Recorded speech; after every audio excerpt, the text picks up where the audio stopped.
مصر دلوقتي فيها زيادة كبيرة في نسب الطلاق. لما أغلب الناس بتبتدي تتكلم على العلاقات وإزاي نقدر ننقي شريك الحياة والقصة دي، وإحنا بنتكلم بننسى شريك مهم جدا في العلاقة دي اللي هو الطفل اللي بين الأبوين اللي اتطلقوا دول، بننساه وإحنا بنتكلم، مع إنه مهم جدا إن إحنا نركز مع هذا الطفل. كل الدراسات بتقول إنه الأطفال اللي لأبوين منفصلين أو مطلقين بيبقوا عرضة أكتر للإصابة بالاضطرابات النفسية، زي القلق، زي الاكتئاب، زي نوبات الغضب، زي العنف، وده بيبقى ناتج عن حاجات كتير قوي. أول حاجة إنه كتير من الأحيان الطفل بيلام، بيتقال له أنا قاعد في العلاقة دي علشانك، علشان خاطرك، فأغلب الوقت الطفل بيحس إنه هو عنده إحساس بالذنب في الأحاسيس السيئة اللي بتحصل لأحد الأبوين. كتير الأب والأم بيتصرفوا بطريقة بتخلي الطفل ياخد صفه أو ياخد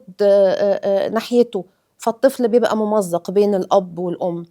أحيانا في أحد الأبوين بيبتدي يعيب أو يغلط في الطرف التاني، وده كل ده بيسبب مشاكل قوية جدا للطفل، ولازم ناخد بالها وإحنا بنتصرف مع أطفالنا، لأن صحة أطفالنا النفسية نعمة ولازم نحافظ عليها.